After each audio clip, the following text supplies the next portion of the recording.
Salve família! Ele foi o homem mais temido de um país inteiro.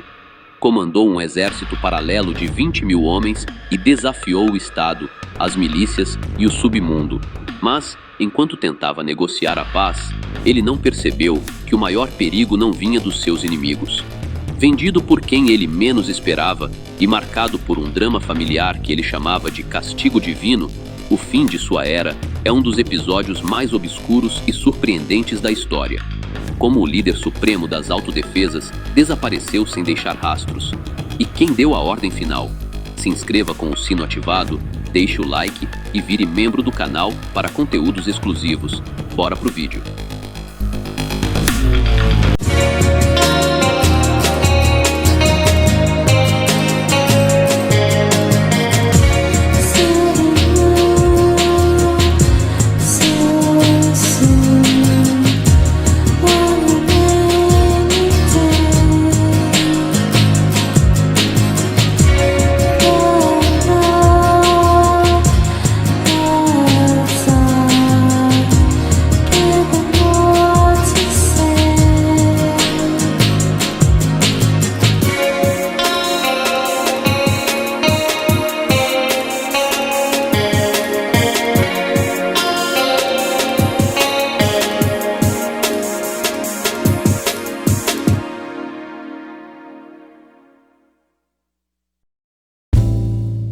Carlos Castanho Gil nasceu em Amalfi, no interior de Antioquia, em 15 de maio de 1965. Ele veio de uma família numerosa. Era um dos caçulas entre 12 irmãos. Seus pais eram proprietários de terras com posses e, segundo consta, eram simpatizantes de movimentos de direita que combatiam o avanço de ideologias rivais na região. Sua infância foi vivida no campo, em uma rotina dedicada à produção de leite, onde ele passava o tempo livre ajudando no negócio da família. Mas aquele cenário rural estava longe de ser tranquilo. O clima se tornava cada vez mais tenso e hostil.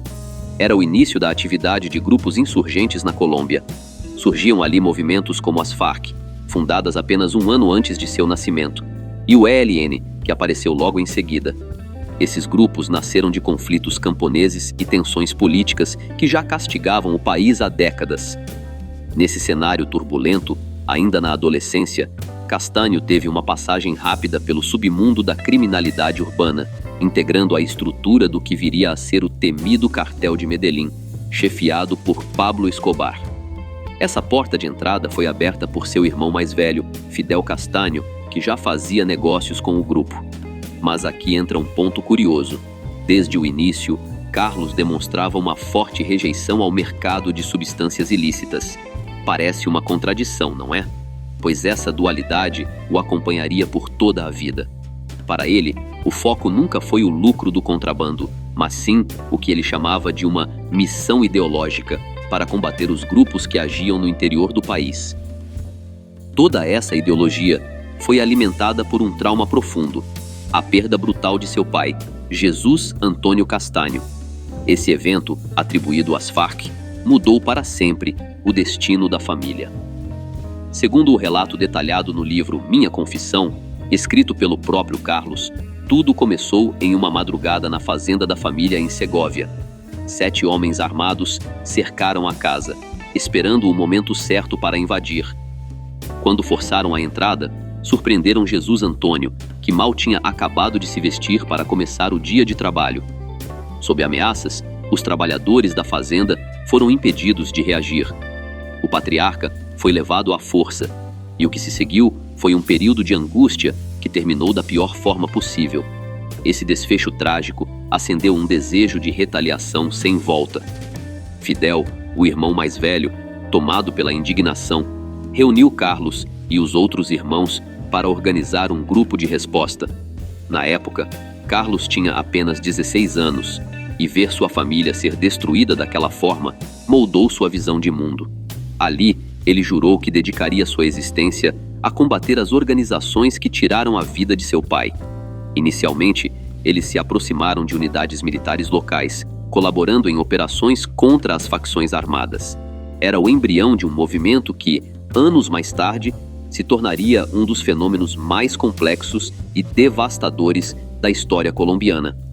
Ainda naquele ano, eles descobriram o paradeiro de um homem chamado Conrado Ramírez, apontado como um dos responsáveis pelo que aconteceu com o pai deles.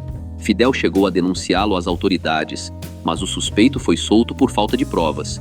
Sentindo que a justiça não viria pelo caminho comum, Fidel decidiu agir por conta própria. Após esse episódio, os irmãos Castanho entenderam que não havia mais volta. Eles tinham aberto uma verdadeira caixa de Pandora, e a partir dali, a vida deles seria definida pelo confronto direto. Com a decisão tomada, os irmãos Castanho fundaram as chamadas Autodefesas Camponesas. Mas para que o plano funcionasse, Carlos e Fidel precisavam de algo mais do que apenas vontade. Eles precisavam de preparo técnico. A instrução que receberam não teve nada de convencional. Eles passaram por um rigoroso treinamento militar, contando com o apoio de oficiais e ex-oficiais, além de táticas ensinadas por figuras internacionais, como o instrutor estrangeiro Yair Klein. Klein trouxe conhecimentos avançados de estratégia que elevaram o patamar de atuação do grupo, dando a eles um alcance muito além do que se via na região. Porém, manter uma estrutura desse tamanho exigia recursos financeiros gigantescos. E foi aí que o caminho deles se cruzou com o de figuras poderosas e sombrias da época, como José Gonzalo Rodrigues Gacha, conhecido como El Mexicano. Esse apoio financeiro permitiu que os irmãos consolidassem e expandissem suas operações rapidamente. Criou-se ali uma aliança perigosa entre o movimento que eles lideravam e os grandes barões do mercado paralelo. Embora Carlos Castanho se mantivesse crítico em relação à origem desse dinheiro, ele se via em um beco sem saída. A necessidade de capital para financiar sua missão falava mais alto. Ele acabou aceitando essa participação crucial, mantendo-se em silêncio enquanto os recursos abasteciam suas frentes de combate. Após esse período de preparação e financiamento, veio a primeira grande missão: consolidar a presença do grupo na cidade de Medellín. Sob a coordenação de Carlos, foram organizadas unidades que operaram na capital de Antioquia, dando início a uma fase de confrontos seletivos que mudaria drasticamente a segurança da cidade. As operações do grupo não se restringiam apenas aos combatentes rivais no campo. A estratégia se expandiu para atingir figuras civis, como sindicalistas, magistrados, professores e ativistas. O objetivo era silenciar qualquer voz que eles considerassem uma ameaça aos seus interesses na região. Um dos episódios mais marcantes desse período foi o que aconteceu com Bernardo Jaramillo Ossa. Aos 35 anos, Jaramillo era um líder carismático da esquerda e candidato à presidência pela União Patriótica. Ele defendia uma linha de reforma inspirada em modelos democráticos modernos, rejeitando abertamente o uso de armas e propondo um socialismo aberto ao capital privado. Em março de 1990, na capital Bogotá, o destino de Jaramillo cruzaria o caminho dos Castanho. O líder político seguia para o terminal aéreo acompanhado de sua parceira, Mariela Barragán, e cercado por uma forte escolta de segurança. Eles viajariam para Santa Marta, onde ele pretendia descansar e organizar os próximos passos de sua campanha eleitoral. Mesmo sob constantes ameaças, Jaramillo, em um momento de fatalidade, decidiu não usar o colete à prova de balas naquele dia. No terminal, um jovem de apenas 16 anos o aguardava. Quando o candidato parou em frente a uma farmácia dentro do saguão, o rapaz agiu rapidamente, utilizando um armamento automático para realizar o ataque. Em meio ao caos, Jaramillo ainda conseguiu dizer algumas palavras a Mariela antes de perder os sentidos. Ele foi socorrido e levado às pressas para uma unidade de saúde próxima, mas, devido à gravidade dos ferimentos e a complicações durante o trajeto e no atendimento inicial, ele não resistiu. Até hoje, esse triste capítulo da história colombiana é cercado de debates, teorias e mistérios sobre quem realmente deu a ordem final, evidenciando o nível de infiltração e o perigo que as organizações de Castanho representavam para a democracia do país. No início, todas as suspeitas sobre o atentado recaíram sobre Pablo Escobar. No entanto, o chefe do cartel de Medellín negou qualquer envolvimento, afirmando que respeitava o líder político, principalmente porque ambos compartilhavam uma forte oposição à extradição. Para muitos analistas da época, Escobar realmente não teria motivos estratégicos para tirá-lo do cenário político naquele momento. Com o tempo, a justiça colombiana apontou em outra direção e condenou os irmãos Castaño pelo ocorrido. Carlos, por sua vez, sempre manteve uma postura ambígua. Ele admitiu que estava presente na reunião onde o destino do líder foi discutido, mas alegou que manifestou seu desacordo na ocasião. Segundo sua versão, a ação não teria sido executada por seus próprios homens, mas por um grupo muito próximo à sua organização. Independentemente das negativas de Carlos, a teoria de que eles estavam por trás do plano fazia todo o sentido estratégico. Anos antes, os Castaño haviam iniciado uma campanha de extermínio sistemático contra o movimento político ao qual a vítima pertencia. Para eles, aquele partido não era apenas uma legenda eleitoral, mas sim o braço político das organizações que eles juraram destruir. Tudo isso acontecia em um momento de extrema tensão, enquanto o governo tentava, sem sucesso, regularizar a situação dos grupos armados e conter o avanço da violência no país. Esse conflito de interesses transformou a Colômbia em um tabuleiro de xadrez, onde qualquer peça que ganhasse relevância corria um risco imenso. Em 1992, a trajetória dos irmãos Castaño sofreu uma reviravolta cinematográfica. Aquela aliança econômica que mantinham com o cartel de Medellín desmoronou de forma irreversível. O motivo? Um episódio de traição interna envolvendo os clãs Galeano e Moncada, que eram parceiros próximos dos Castaño. Após esse incidente, a relação com o topo da pirâmide do cartel azedou de vez. Foi então que surgiu um grupo que mudaria o rumo da história: os Pepes, sigla para Perseguidos por Pablo Escobar. Esse coletivo não agia sozinho. Eles formaram uma aliança de conveniência com agentes do Estado que integravam o Bloco de Busca, uma unidade de elite da Polícia Nacional. Era uma coalizão improvável. De um lado, a força oficial do governo; do outro, inimigos declarados que conheciam os segredos e os esconderijos do cartel por dentro. O objetivo dessa união era um só, claro e definitivo: desmantelar a estrutura de Medellín e localizar o seu líder máximo. A caçada não era mais apenas uma questão de justiça, mas uma guerra pessoal de sobrevivência e poder. Durante essa fase intensa e implacável, Carlos passou a ser conhecido por codinomes como o Fantasma ou o Menino. Esses apelidos não eram por acaso, refletiam sua agilidade em se mover pelas sombras e o fato de ser muito jovem, ainda na casa dos 20 anos, para tamanha influência. A união de todas essas forças levou ao desfecho que o mundo inteiro acompanhou: o fim de Pablo Escobar, em dezembro de 1993, nos telhados de uma casa em Medellín. O desaparecimento do maior nome do mercado paralelo da época significava a missão cumprida para os Castaño. Mas, ao contrário do que se esperava, a paz não veio. Pelo contrário, o ciclo de conspirações logo cobrou um preço alto dentro da própria família. Apenas um mês depois da queda de Escobar, em 6 de janeiro, Fidel Castaño também encontrou seu fim de forma violenta. Até hoje, o que realmente aconteceu com Fidel é motivo de debate. A versão oficial afirma que ele teria caído em um confronto direto contra frentes das Farc, na região de Antioquia. No entanto, o submundo é cheio de versões alternativas. Algumas hipóteses sugerem que o próprio Carlos poderia estar por trás do ocorrido, devido a disputas pessoais graves, que envolviam desde tragédias familiares internas até desavenças por relacionamentos amorosos. Existem até histórias especulativas, nunca confirmadas, de que ele teria sobrevivido e estaria vivendo no exterior sob outra identidade. O fato concreto é que, com a saída de Fidel de cena, todo o poder se concentrou nas mãos de Carlos Castaño. Ele expandiu suas operações por toda a costa caribenha e a região de Urabá. Com o tempo, ele chegou a admitir que seus homens cometiam excessos, mas justificava suas ações como males necessários dentro do conflito. Castaño era movido por uma convicção ferrenha.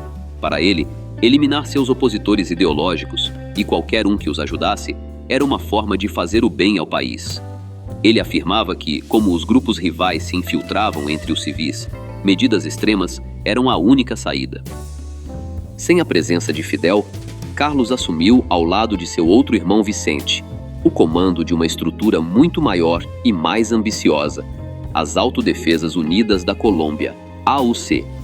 Tratava-se de uma federação que buscava unificar, sob um único comando, os diversos grupos espalhados pelo território nacional. Essa organização, que contava com dezenas de milhares de combatentes operando em zonas rurais e regiões montanhosas, recebia apoio financeiro de diversos setores, de grandes pecuaristas e donos de terras a comerciantes e até certas corporações multinacionais. Muitos contribuíam para manter a estrutura de pé. No entanto, as doações não eram suficientes para sustentar uma operação daquela magnitude a longo prazo. Foi então que Carlos tomou uma decisão estratégica. Ele passou a tributar as rotas controladas pelo seu grupo, garantindo um fluxo de capital constante e volumoso. Essa nova fonte de receita fortaleceu as finanças da organização como nunca antes. Com os cofres cheios, Carlos iniciou uma ofensiva militar em larga escala. A campanha atingiu duramente grupos como as Farc e o ELN, conseguindo expulsá-los de territórios estratégicos, como o Nudo de Paramilo e grandes áreas de Córdoba. Castanho se tornava a cada dia mais perigoso e influente. Tamanho poder despertou a atenção internacional.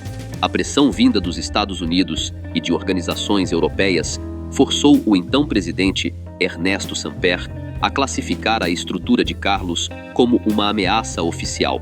Pela primeira vez, o governo oferecia uma grande recompensa pela captura de seu comandante principal. Essas foram as palavras do ministro da Defesa, Juan Carlos Esguerra. O governo reagia à escalada de violência das milícias de Córdoba e Urabá, agora sob a bandeira das AUC. A partir daí, o nome de Carlos Castanho passou a ser vinculado internacionalmente a graves violações. Relatórios de organizações como a Human Rights Watch começaram a documentar práticas terríveis, ataques sistemáticos contra populações, tratamentos cruéis e o deslocamento forçado de milhares de famílias. Diante dessa pressão e para tentar controlar a própria imagem, Castanho tomou uma decisão ousada. Saiu das sombras. Ele passou a conceder entrevistas diretamente de seus esconderijos, tentando justificar suas ações. Ele alegava que não atacava cidadãos comuns, mas sim aqueles que ele classificava como ameaças ou colaboradores dos grupos rivais. Porém, a realidade no campo mostrava algo muito diferente. O cartão de visitas dessa nova fase da organização ocorreu em julho de 1997, em um episódio que ficou conhecido como a Tragédia de Mapiripã, no departamento de Meta. Ali, o grupo utilizou métodos insanos para intimidar a população local. Foram dias de duros que resultaram em inúmeras quedas e em um rastro de destruição que espantou o país. Muitos dos que foram dados de baixa tiveram seus restos levados pelas águas do rio Guaviare, em uma tentativa de apagar os vestígios do ocorrido. Mas o que mais gerou indignação foi o fator da impunidade. Investigações posteriores sugeriram que tamanha operação só foi possível devido à omissão ou cumplicidade de certos setores que deveriam garantir a segurança da região. Existem alegações sérias de que tropas regulares teriam conhecimento do avanço das milícias e do que estava prestes a acontecer, mas teriam optado por não intervir a tempo. Mais tarde, surgiram denúncias de que houve até obstrução das investigações, com a destruição de provas essenciais. Meses depois, em uma entrevista, o próprio Castanho admitiu sua responsabilidade direta no comando desses eventos. No ano seguinte, a ofensiva contra vozes dissidentes continuou. Um dos episódios mais chocantes foi o que aconteceu com o advogado Eduardo Umaña Mendoza. 3 indivíduos das AUC, fingindo ser uma equipe de jornalistas, chegaram ao seu prédio em uma área nobre da cidade. Eles se identificaram na portaria e conseguiram a autorização do próprio advogado para subir. Uma vez no apartamento, eles agiram com frieza. Imobilizaram a secretária e a trancaram em um cômodo, aproveitando que a esposa do jurista havia saído minutos antes. Os invasores seguiram para o escritório particular onde Umaña trabalhava. Ali, ele foi atingido por disparos de uma arma equipada com silenciador. Após o ato, os responsáveis saíram com uma tranquilidade assustadora. Recolheram seus equipamentos de filmagem na portaria despediram-se do vigilante e fugiram em um veículo que os aguardava. Quando a secretária conseguiu se libertar e pedir ajuda, já era tarde demais. O caso de Umânia não foi isolado. Foi a terceira perda de um defensor dos direitos humanos em um curto intervalo de tempo, seguindo um padrão muito parecido com o que ocorreu com Jesus Maria Valle, em Medellín, e com a líder Maria Arango, em La Calera. O país percebia, da pior forma, que ninguém estava seguro. Todos esses episódios tinham um fio condutor, a mesma organização e o comando estratégico de Carlos Castanho. Mas nenhum caso chocou tanto a opinião pública quanto o que aconteceu com o humorista e jornalista Jaime Garzón. Na madrugada de 13 de agosto de 1999, em Bogotá, o país perdia uma de suas vozes mais queridas. Garzón seguia para o trabalho por volta das 6 da manhã, quando foi interceptado por 2 indivíduos em uma motocicleta. O ataque foi preciso e fatal. As investigações apontaram que a ação foi executada por grupos ligados à organização de Castanho. Mas por que silenciaram o humorista? Garzón não era apenas um comediante. Ele atuava como mediador na libertação de reféns e era um crítico feroz e muito inteligente dos militares, dos políticos e dos próprios grupos de Castanho. Ele usava o riso para expor as feridas do país, e isso o tornava extremamente incômodo para quem detinha o poder. Havia uma campanha de difamação contra ele, tentando ligá-lo a grupos insurgentes, mas o que as evidências mostraram, anos depois, foi algo muito mais sinistro. Uma rede de cumplicidade envolvendo agentes de segurança do Estado e oficiais de alta patente para facilitar o ataque. O caso Garzón tornou-se o símbolo máximo da violência contra a liberdade de expressão. Já no fim do ano 2000, apenas 16 dias antes do Réveillon, outro alvo entrou na mira de Castanho, o líder sindical Wilson Borja. A ordem partiu diretamente do comandante das autodefesas, motivada pelo papel de Borja como promotor de diálogos de paz. Desta vez, porém, o plano não saiu como o esperado. Apesar de ter sido gravemente ferido e carregar sequelas físicas permanentes, Borja sobreviveu. Mais uma vez, as investigações revelaram que forças paralelas agiram em conjunto com setores desviados do exército e da inteligência para realizar o atentado. Castanho agora não era apenas um líder de milícias. Ele era o centro de uma engrenagem que alcançava os níveis mais altos das instituições do país. Em 2001, a vida pessoal de Carlos Castanho ganhou os holofotes quando ele se casou com Kenia Gomes Toro, uma ex-rainha da beleza do departamento de Córdoba. Carlos já tinha 2 filhos de um casamento anterior, mas dessa nova união nasceu uma menina que traria um impacto profundo e inesperado à sua vida. A criança foi diagnosticada com uma condição genética raríssima, a síndrome de Cri-du-Chat, ou síndrome do miado do gato. Essa patologia ocorre devido a uma alteração específica no cromossomo 5. O nome, que vem do francês, deve-se ao choro característico dos recém-nascidos, que se assemelha muito ao miado de um felino devido a problemas na formação da laringe. Infelizmente, o som do choro é apenas um dos sinais. A condição traz desafios severos, como atraso no desenvolvimento psicomotor, deficiência intelectual e características físicas muito específicas, além de possíveis complicações cardíacas precoces. Para um homem que comandava exércitos e decidia o destino de milhares, esse diagnóstico foi um choque de realidade devastador. Sua filha enfrentaria necessidades especiais permanentes e uma batalha constante pela saúde. O mais impactante, porém, foi a reação de Castanho. De acordo com pessoas de seu círculo mais íntimo, ele não via a condição da filha apenas como uma questão biológica. Tomado por uma rara autorreflexão, Carlos passou a interpretar a saúde da menina como um acerto de contas divino. Ele acreditava que o sofrimento da filha era uma resposta espiritual pelo rastro de dor e pelas inúmeras vidas que ele havia ceifado durante sua trajetória no comando do paramilitarismo. Quase ao mesmo tempo, em abril daquele mesmo ano, o cenário de guerra se intensificava. Informações de inteligência indicavam que um grande contingente das autodefesas estava se organizando para uma operação de larga escala. Sob o comando de uma liderança conhecida como HH, mais de 100 homens avançaram por territórios próximos ao rio Naya, na fronteira entre os departamentos de Cauca e Vale del Cauca. O Utilizando caminhões para se deslocar rapidamente, a coluna avançou deixando um rastro de destruição. Pelo menos 40 camponeses foram eliminados, acusados sem provas de colaborar com grupos rivais. Esse episódio ficou tragicamente conhecido como a Incursão do Naya. Embora eventos como este e o de Mapiripã sejam os mais lembrados, eles eram apenas a ponta do iceberg de uma estratégia que já durava mais de uma década. No entanto, algo estava mudando dentro do comando. A saúde delicada de sua filha o mantinha em um estado constante de reflexão. Aquele homem implacável parecia, pela primeira vez, abalado.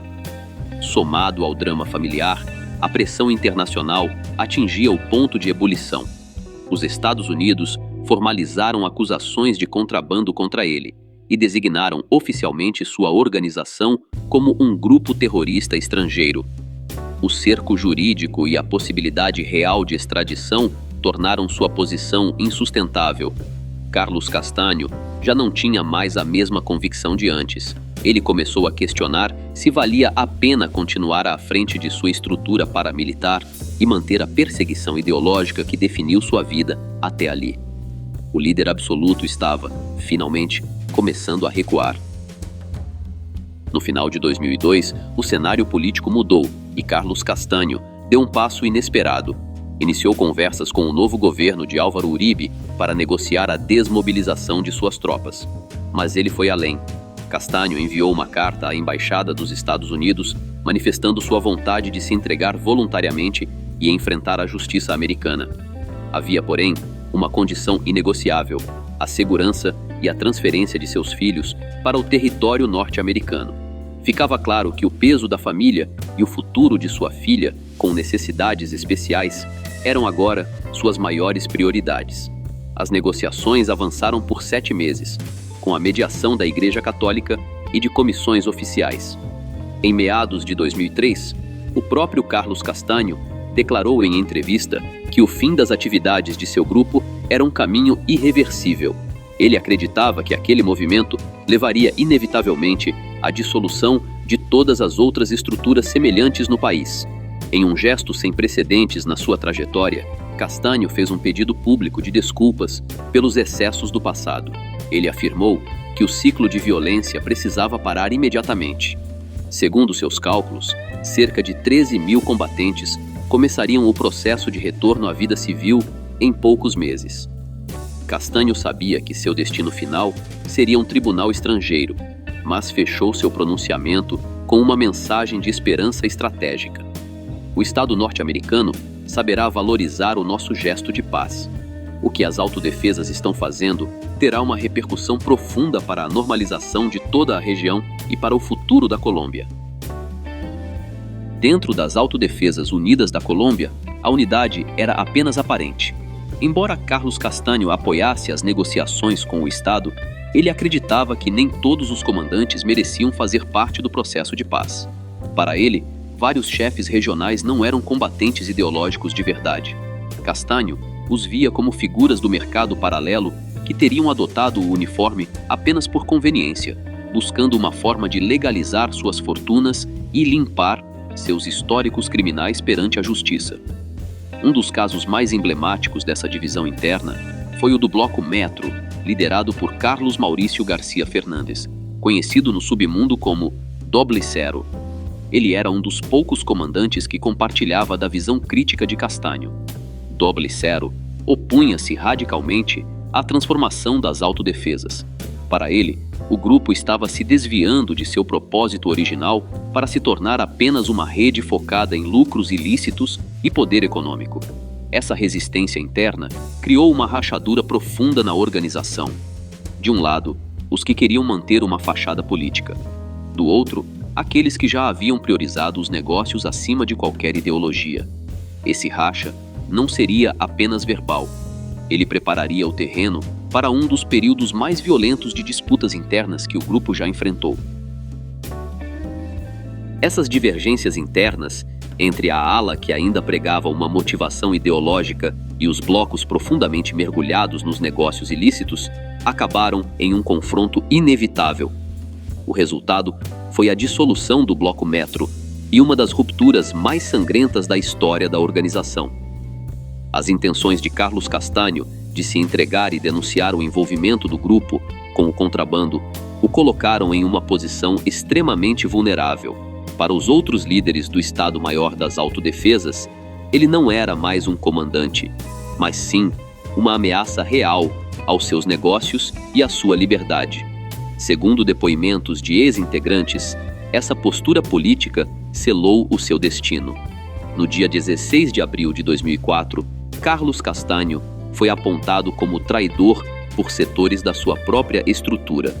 Inicialmente, a versão oficial tentou encobrir os fatos, descrevendo o ocorrido como um confronto acidental entre escoltas.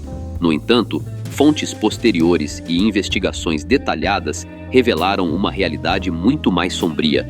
Ele teria sido capturado e silenciado por ordem da alta cúpula da organização.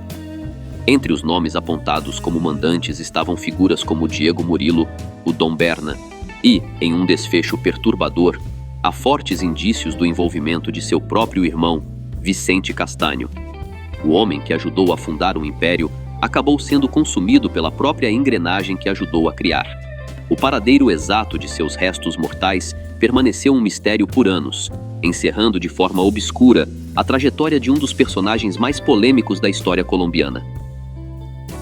Logo após o ocorrido, investigadores localizaram uma cova improvisada próxima ao local, mas o corpo encontrado não pôde ser identificado de imediato.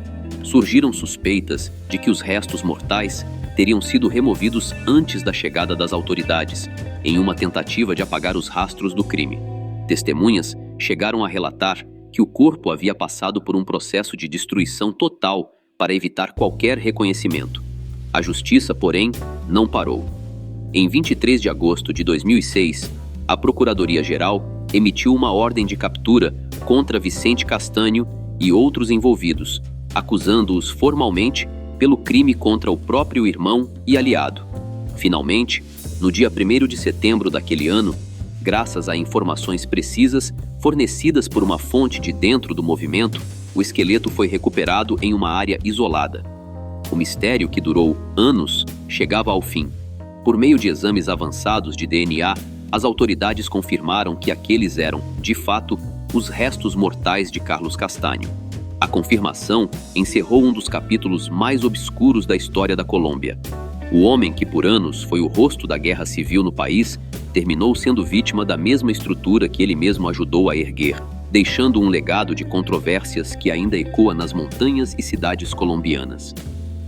Anos depois, em meio aos processos judiciais que tentavam reconstruir esse quebra-cabeça, surgiu a peça que faltava. Jesus Ignácio Roldán, conhecido no submundo como Mono Leche, decidiu quebrar o silêncio. Quero contar a verdade sobre o que aconteceu com Carlos Castanho. Eu me declaro responsável. Estou aqui porque acredito no processo de justiça e paz. Segundo a sua versão oficial, o ato não foi um acidente, mas um serviço encomendado por Vicente Castanho, o próprio irmão da vítima. Vicente era radicalmente contra o processo de paz e, agindo das sombras, deu ordens para manter ativas as operações e as rotas que Carlos pretendia entregar ou encerrar. Carlos Castanho, um homem que foi temido por muitos e que durante décadas acreditou ter o controle total sobre o poder e a guerra na Colômbia, acabou sendo traído pelo sangue e pelo sistema que ele mesmo alimentou. Por fim, sua queda marcou o fim de uma era, mas deixou cicatrizes que a história colombiana ainda tenta curar. Salve família!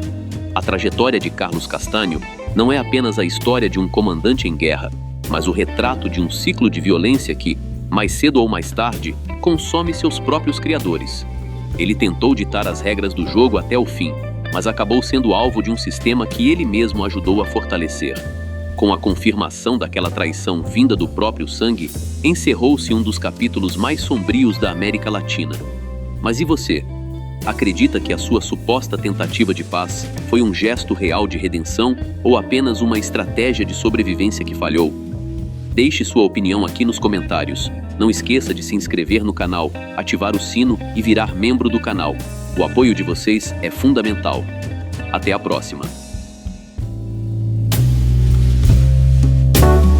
Galera, rapidinho, se vocês curtem o conteúdo aqui do canal e querem dar aquela força sem gastar nada a mais por isso, prestem atenção nessa dica. Sempre que vocês comprarem qualquer coisa na Amazon, seja um livro, fone, celular ou até um cabo USB, usem o meu link de afiliado que está aqui na descrição. Quando você compra por lá, a Amazon me paga uma pequena comissão, sem mudar absolutamente nada no valor da sua compra. É uma forma simples e gratuita de apoiar o canal, e você ainda garante os produtos que já ia comprar. Então já sabe, né? Clicou no link da descrição antes de comprar. Você já está ajudando. Valeu demais!